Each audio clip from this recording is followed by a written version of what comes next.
After leaving Rare Earth, Charlie didn't go straight home. He wanted to give his wife the ultimate surprise for their wedding anniversary. This surprise wasn't just about the diamond necklace. He also wanted to give his wife the romantic wedding they never had. At the request of Grandpa Wilson, Charlie and Claire had rushed to get their marriage license, but they never got around to having an actual wedding. The old man himself had wanted to pick the perfect day for them to have a big ceremony.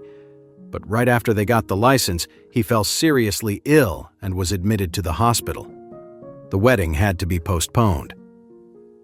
After he passed away, and with no one in the Wilson family respecting Charlie, a wedding became completely out of the question. But now that he had money, he was determined to give his wife the wedding she deserved. When he thought about where to hold the wedding, the first place that came to mind was the Sky Garden at the Aurelius Grand. The Aurelius Grand was currently the best hotel in Oros Hill. The hotel was massive. The decor was incredibly luxurious, and it even had a huge, high-end shopping mall inside. The Sky Garden was on the top floor of the mall. It was called the Sky Garden because it was built entirely out of crystal glass. Paired with exotic, fresh flowers flown in from all over the world, it looked like a rooftop garden suspended in mid-air. It was also the most magnificent and luxurious banquet hall in all of Oros Hill. Holding a wedding here would cost at least a few $1,000,000. Charlie was rich now, so a few million was nothing to him. As long as he could make his wife happy, that was more important than anything. So he went to the Aurelius Grand, intending to reserve the Sky Garden for their anniversary. However, Charlie didn't know that the Aurelius Grand operated on a membership system. Whether you were dining, staying, or holding an event there, you had to be a member. And different membership tiers offered different levels of service. Ordinary members could only eat in the main restaurant and stay in standard rooms. Silver members could eat in private dining rooms and stay in high-end luxury rooms. Gold members got the deluxe private dining rooms and could stay in luxury suites.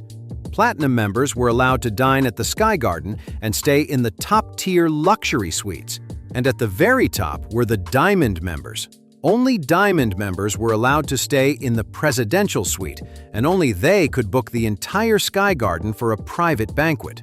Plus, for memberships above the Gold level, you can't just buy your way in. You have to have some serious social standing. Charlie walked up to the Aurelius Grand, but before he could even get through the door, a couple of security guards in black suits stopped him. "Sorry, sir. Can I see your membership card?" Charlie's entire outfit probably wasn't worth $200, which made him stick out like a sore thumb next to the other guests in their fancy, expensive clothes. Charlie said quickly, "I'm here to see your events manager. I need to talk about booking a reservation." The guard replied coldly, "Sorry, you can't enter without a membership card." Charlie asked, "Well, can I apply for a membership card right now?" The guard shook his head. "Sorry, membership is by referral only." Charlie frowned. This place was a real pain. Just when he was about to give up, he suddenly remembered something. Back when Mr. Wilson had arranged for him to attend Oros Hill University, there was a classmate of his named Sabrina Morgan. He was pretty sure she worked here. So he pulled out his phone and called Sabrina. He quickly explained that he needed help getting a membership, and Sabrina immediately said, "Wade, say no more, I'm on it. I'll be right there." Charlie quickly thanked her. It looked like that 1 year as classmates meant something after all. He'd have to make sure to repay the favor someday. "Oh, Wade!" A few minutes later, a woman's voice called out from the hotel entrance. He looked up and saw a woman in stylish office attire and heavy makeup walking toward him with a confident sway. Sabrina? The change was unbelievable. He almost didn't recognize her. Seeing the glamorous woman, the two security guards at the door straightened up and greeted her respectfully. "Manager Sabrina." Charlie said, "Sabrina, I haven't seen you in years.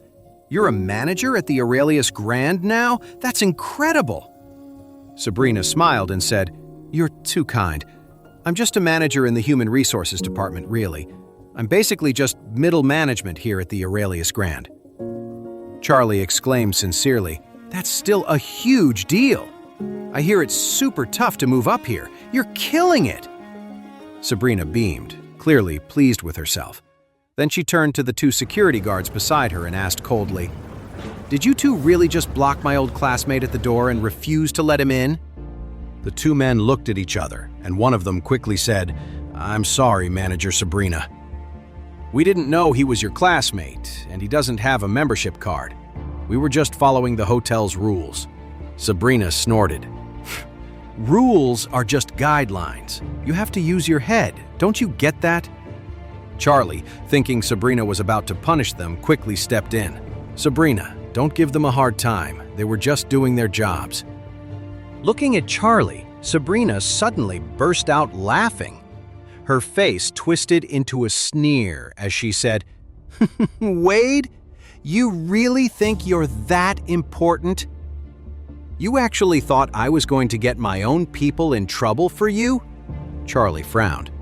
"Sabrina, what are you talking about? What am I talking about?" Sabrina's lips curled into a cruel smile. "Isn't it obvious? Someone like you, trying to get into the Aurelius Grand? Let me tell you, it's not happening. Not in this lifetime." Charlie clenched his fists and asked her, "What the hell is your problem?" "I'm messing with you." Sabrina laughed, a nasty edge to her voice. "Back in college, I couldn't stand you. You were just some broke loser, eating cheap cornbread from the cafeteria, and you had the nerve to be class president? Lecturing me about my grades? Give me a break. Look at yourself." Charlie's expression darkened. "Sabrina, I don't think I ever did anything to you. Why are you attacking me like this?" Sabrina crossed her arms and said proudly, "Yeah, I look down on you. So what? Am I not allowed to say it? Everyone from college knew you went to live with your wife's family after graduation. You were too broke to eat in school, and now you're living off their scraps. And you have the nerve to come here and ask me for help?" A surge of anger went through Charlie. He lived by a simple rule. You don't mess with him, he won't mess with you. Sabrina had gone way too far this time. Just then, his phone buzzed with a text from Stephen. "Mr. Wade, the Aurelius Grand is a property of the Wade Group. The Aurelius Grand here in Orris Hill is just one of our more than 100 hotels." Charlie's eyes widened. The Aurelius Grand belonged to the Wade family? He quickly texted back, "You're not messing with me, are you?" Stephen replied, "The person in charge of the Aurelius Grand in Orris Hill is named Isaac Craven. His phone number is 155. You call him, and he will take care of everything." "Is everything okay?" Seeing Charlie staring down at his phone, texting, made Sabrina annoyed. She felt like she was trying to get a rise out of him, and she wanted a reaction. But to her surprise, Charlie didn't say a word. It seemed that this class president, who was so stubborn back in college, was still just as stubborn, completely ignoring her insults. So she decided to up the ante, sneering, "Oh, Wade, you can really take it, can't you? By the way, I heard people say that you and Claire have been married for 3 years, but you don't even sleep in the same bed. Could it be that Claire is seeing someone else? Are you just her cover story? Is that it?" Charlie frowned. Insulting him was one thing, but insulting his wife? "Sabrina, you're asking for trouble." So he dialed Isaac Craven's number, looked at Sabrina, and said coolly, "I'd like to ask your boss about the hotel's hiring process. Do you really recruit people with such filthy mouths?" "How dare you talk to me like that? Do you have a death wish?" Sabrina completely lost it and shouted at the security guard beside her, "He's insulting me! Beat him up!" By this time, Charlie had the phone to his ear. Yeah? Who's this? A man's commanding voice came through the line. Charlie asked, coldly, "Are you Isaac Craven?" "My name is Charlie Wade. I'm at the front door of the Aurelius Grand right now. I'll give you 1 minute to get down here, or you can start packing your bags." The man on the phone, who had sounded so authoritative just a moment ago, suddenly stammered. "Young Master Wade, are you really at the door of the Aurelius Grand?" Charlie said coldly. "You have 50 seconds left." The other man sounded terrified and blurted out, "Wait a minute, I'll be right there." Sabrina let out a bitter, sarcastic laugh at Charlie's phone call. "Charlie, I didn't realize you were such a big talker. Do you have any idea who Mr. Craven is? Even the highest level members of the Aurelius Grand wouldn't dare speak to him like that. You think you can fool me by pretending to make a call?" Charlie said lightly. "Am I bluffing? You'll know in 30 seconds. Sabrina laughed loudly. "Okay, Charlie, I'll wait with you for 30 seconds. You know what? I'll wait with you for 3 minutes. If he doesn't show up in 3 minutes, I'll have security wipe that smirk right off your face. We'll see how much you brag then. You're a real comedian." 20 seconds. A middle-aged man in a high-end custom suit ran out of the hotel in a panic. He was a powerful man, loyal to the Wade family. Since he took over as the head of the Aurelius Grand in Oris Hill, he had become one of the most respected men in the city. When had he ever been so flustered? But he had every reason to panic. He never dreamed that the young master would show up at the very hotel he managed. Sabrina was about to mock Charlie again when she suddenly noticed the security guards beside her staring in horror at something behind her. When she turned her head, she saw Mr. Craven running out of the hotel. She froze, completely stunned.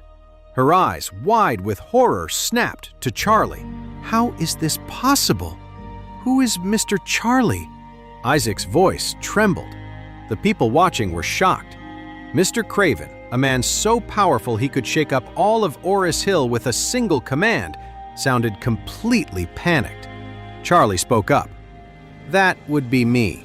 Isaac rushed forward, bowed low, and started to say, "Master." Before he could finish, Charlie cut him off. "Mr. Craven, let's not talk about that out here."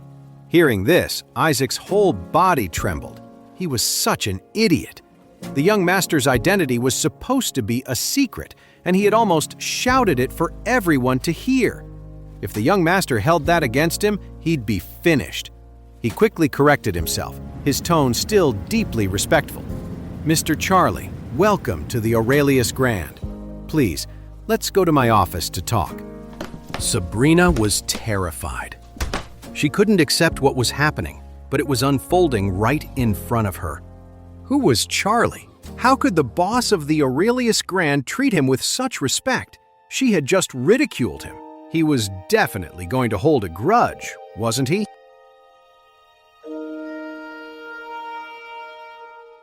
To know more, listen to the audio series Heir in Hiding, only on the Pocket FM app.